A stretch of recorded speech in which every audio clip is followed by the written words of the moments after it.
Welcome to the Activate World podcast, a series on how business leaders have more power to solve societal issues than any elected official.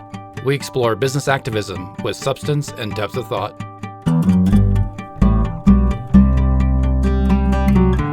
Today, we are joined by Sekou Bermiss, who is a professor at the University of Texas and was recently named one of the top 50 undergraduate professors by Poets and Quants. Welcome to Activate World, Professor Bermiss. Thanks for having me, John. Appreciate it. So before we dive in, tell us a little bit about your background and what led you to teach at the University of Texas. Sure. So I was in a previous life, I was an engineer. I was a chemical engineer. And so I worked with systems, and I love math and science. But I was, interested in interacting with people more than engineering professions normally provided. And so I went to the dark side. I went to consulting, management consulting, did that for a little while, and fell in love with organizations and understanding the problems and issues that they have. That pointed me towards academia, where I could kind of do that full time. And so, the rest is history. I got my PhD at Northwestern University at the Kellogg School of Management. And I've been, after graduation, been here at the University of Texas. The name of the paper you wrote is Ideological Misfit, Political Affiliation and Employee Departure in the Private Equity Industry. What prompted your interest in this subject? So I have for a while been interested in human capital in general. So mobility, attraction, retention within organizations. And that all comes from just my probably my personal experience within the consulting field, where it's made up of a collection of individuals and knowledge that they had, but was immensely valuable. And I was interested in how and why, and to the extent that companies could understand this. And so I had this general interest in human capital mobility. And my co-author, Rory McDonald, who was at the time here at the University of Texas, had some interest in studying and understanding private equity industry, studies entrepreneurship and innovation primarily. And so we kind of found this data that we knew we could utilize, the data being the political donations data. And we were able to figure out a way to ask questions that we were both interested in, me looking at kind of mobility, but then also this interest in ideology as a measure kind of the values that individuals have. And when we started this was something that wasn't well understood within organizations. Right in the opening of your research paper, you gave the example of a senior employee at Renaissance Technologies. What was unique about that example? It was in part because as we were writing this is one of the interesting parts of working on this paper, is these things started to spill out onto the newspapers as we were working on them. So we didn't have these examples when we first started writing the paper, but the Renaissance Technologies one was really interesting to us because, again, it was somewhat related to the context, right? A quantitative hedge fund. And the fact that, you had an employee, a very senior employee who was very critical to the success of that firm, speaking out against his boss in regards to the support that his boss was giving to President Trump. And the fact that it was suspended and fired, there was some argumentation around whether it was a wrongful termination or not. Just it, to us, was a very clear example of how maybe this is quote unquote irrational, right? Maybe that this is obviously a situation where the employee probably wanted to be there. Renaissance Technologies was really relying on them, right, for help with developing kind of the algorithms for investments. But their disagreement about the way the world should or should not be structured seemed to be an important factor in whether or not they continued a relationship, an employee-employer relationship. And so that we felt was a really good kind of exemplar of the constructs that we were trying to get at with this paper. And obviously we looked at it in a large scale, big data set, but there were these really shining examples that we thought really exemplified what we thought was going on here. You also talk about the person-organization fit. What's the theory behind that? So the general theory is that people will be attracted to organizations that exude the same values that they personally have. and more so that when there is a high level of fit, that individuals will identify with the company, they'll work harder, they will stay longer. A lot of positive outcomes will occur when an individual is properly aligned with the organization that they are working for. So in your research, you focus on the misfit that can happen when politics come into the workplace. Yeah, and the interesting part, at least for us, is that the salience of political ideology kind of ebbs and flows. And so I think now people are acutely aware of the politics of different organizations, but this wasn't always the case, I don't think, that you at least would think about, or what are the politics of the people who work in this bank or who work at this consulting firm, when I join. But to the extent that now these are salient characteristics that people are starting to pay attention to. Yes, our undergirding hypothesis was fit will be good and misfit will be bad. Can you talk a little bit about how that political ideology could play within an organization? There are a couple of different ways. I mean, one is if you think about the policies that an organization will adopt, right? And so there's been some recent research looking at either corporate social responsibility, the extent to which certain affinity groups will get the support of the organization to be founded within the organization, have been tied to CEO political ideology, right? And so to the extent that you have a CEO that is more liberal, for example, you will, the studies have shown, you'll see that those companies will tend to have corporate social policies that are aligned with this view of liberalism, such that inequality or attempting to address general inequalities within society is something that the corporation should resolve itself to do. And so you see within a lot of these policies, other areas that have been looked at are pay gaps, gender pay gaps, right? That's another example of an inequality, and tying that to CEO activism. And then even things that are more outward facing, such as kind of tax strategies, or thinking about the way that political ideology is connected to the types of strategies that organizations will engage in due to the ideology of the CEO and the top management team. Can you give us an idea of how you conducted the research? It starts with the data, right? Being able to I knew in general we wanted to look at ideology and how it impacted departure. Ideology right now, the best way to study that is to look at these donations, look at donations of individuals and develop these kind of indexes. And so we needed a group that was where we could kind of tie that in. So that's tied into the FEC data. And so linking the FEC data with the names of the individuals at each of these private equity firms. So that's the first step. So getting that data together. And then it was just a process of kind of coding the data, modeling it so that we could look at departures and how they happened and whatnot.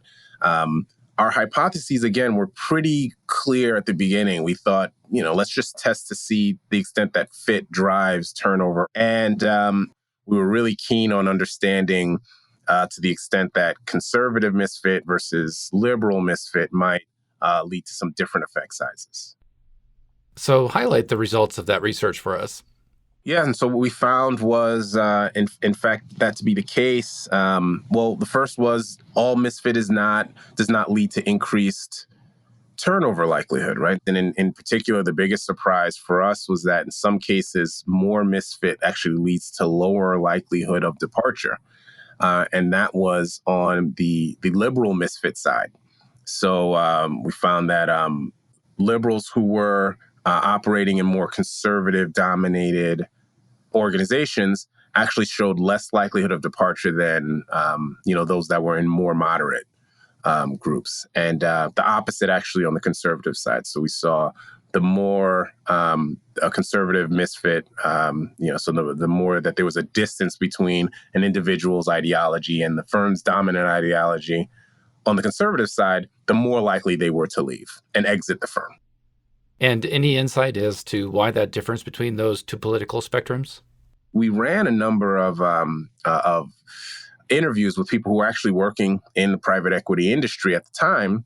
And what seemed to emerge was a difference in the way liberals and conservatives thought about what it was to be a misfit, right? So, what it was to be the lone or the token blank at the organization. And liberals, we found some evidence that they saw it as a challenge. They saw it as an opportunity, or as they were the last bastions of hope in the organizations. Like, if we leave, then no one will be here representing these ideals, and so that seemed to drive a bit of their resolve to stay. And we just did not see a similar sentiment on the conservative side from those that we spoke to. Anything else regarding how those different ideological approaches show up in the workplace? So some of this is a bit of conjecture, but based on the reading on political psychology, one of the things we hint on is this in-group versus out-group, the way conservatives versus liberals seem to think about in-group versus out-groups, and conservatives tend to draw a stronger distinction. And some of the political research says that there's oftentimes a stronger kind of negative connotation to those who are not in the in-group along those lines. So that would align with this finding, that maybe the way that folks with conservative ideology think about those that do not share their ideology might be a little bit more negative. And so that was, we tried to tie that into some of what has been written about these tempered radicals, thinking about evangelism, that political ideology, unlike a lot of other aspects or characteristics of the workplace, it's something that people think they can change, right? And so, imagine, for example, that you are someone that's an extrovert and you're surrounded by a company where it's dominated by introverts. You're probably not going to think, well, I can convert all of these folks to the other side. But with political ideology, there is a sense that perhaps I stay here and I make some arguments, or I send emails, or have conversations. I can actually get people to see the other side. And so that is kind of a unique aspect of the way ideology, as opposed to some of these other characteristics that have normally been looked at with PO fit research, might be different. As we look at how our hiring practices are building organizational culture, are we at a point in time where there's a danger of becoming red and blue companies? I would say so. I think so. I think, the evidence also that we collected shows that when there is misfit departures, and then we tracked those folks and saw, okay, well, what firms did they join afterwards? And they joined firms that were more closely aligned with their ideology, right? So this idea of sorting, that, there's been some evidence that sorting is happening geographically, and sorting is happening in a lot of other kind of contexts.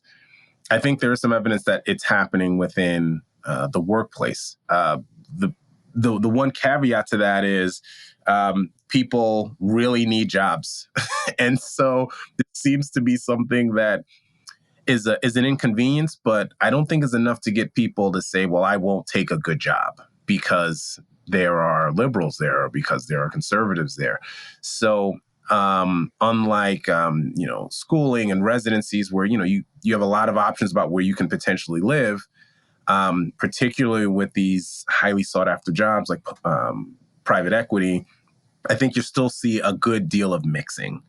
But it's something to at least be aware of, because there's a chance that, in the long run, if, these trends kind of work, you could get this separation and this sorting that I don't think is healthy.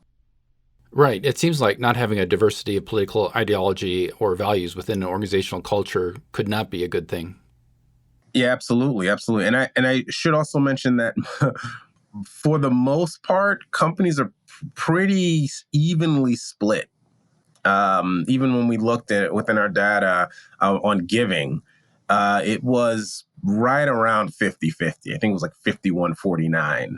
And so, the strategic piece of, supporting different parties, that shouldn't be understated, right? In your research, you mentioned how political misfits may not speak up within those organizations. Today, we see a rise of employee activism. There have been a number of petitions to executives within Salesforce, Google, Amazon, and Microsoft. And more recently, we had the Google walkout around their harassment policies and how they protected some executives. So, if you look at employee activism, how do you think this fits into the future of politics in the workplace? I think CEOs have kind of started to go out there and voice their values. And now employees are starting to do the same. Maybe it's in reaction to, I'm not sure. But I think there's going to be more of these discussions. So if you are, managing a set of employees and the CEO of that organization goes on a talk show and says certain things, I think you better be prepared to have that discussion about what does that mean for the values of the organization? And if I don't share those values, how can I continue to work here? And those are going to be conversations I think we'll see much more of happening and probably hearing more of in the media. What's your best advice for CEOs or other business leaders in this new world of blurred lines between business and politics? I think maybe my advice would be would be twofold. One is to think about how your voicing of a political ideology, how people might disagree with you. I think a lot of people feel, and I think we're guilty of this, particularly in academia, where there's just this belief that, well, everyone's a liberal here, and that's not the case. But secondarily, allow for disagreement and setting up your organization so that if people disagree, they're not ridiculed or they don't feel like they're being chastised. They don't feel like they're being James Damore, where they have no outlet, and so they have to write a manifesto and post it, to social media. And so I think there's opportunities in CEOs that recognize this and recognize that I have a voice, I have an opinion, but I also value and cherish those that don't have that opinion. And,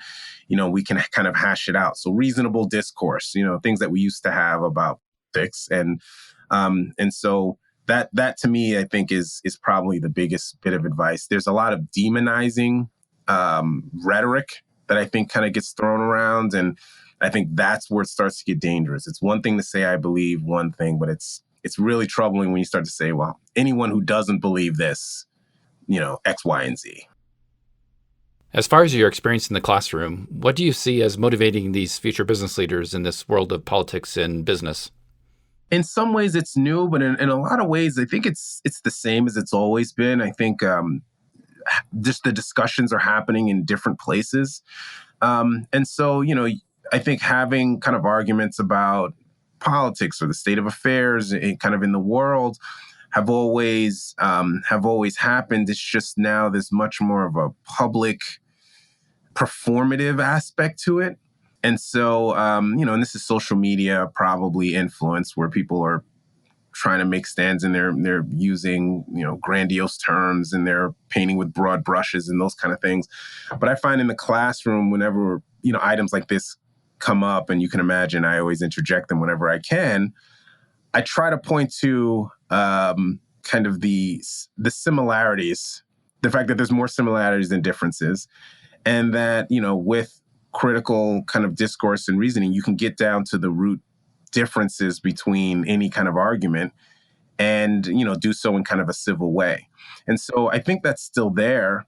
The problem is there's a lot more of the performative aspect that our students are getting exposed to. So they see people giving speeches and they see people organizing protests, and very few kind of reasoned, quiet conversations where people disagree. And so to the extent that we can motivate that, and I try to do that in my classroom, but universities hopefully will become a place where more of that can happen, I think will be helpful.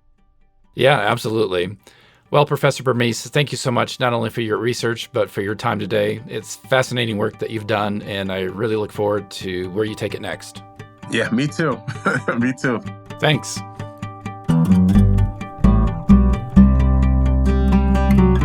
Listeners, we'd love to hear from you. Do you feel like a political misfit at your place of employment? How do you navigate that tension? Send your perspective to me at john@activateworld.com. That's John without an H, Jon @activateworld.com.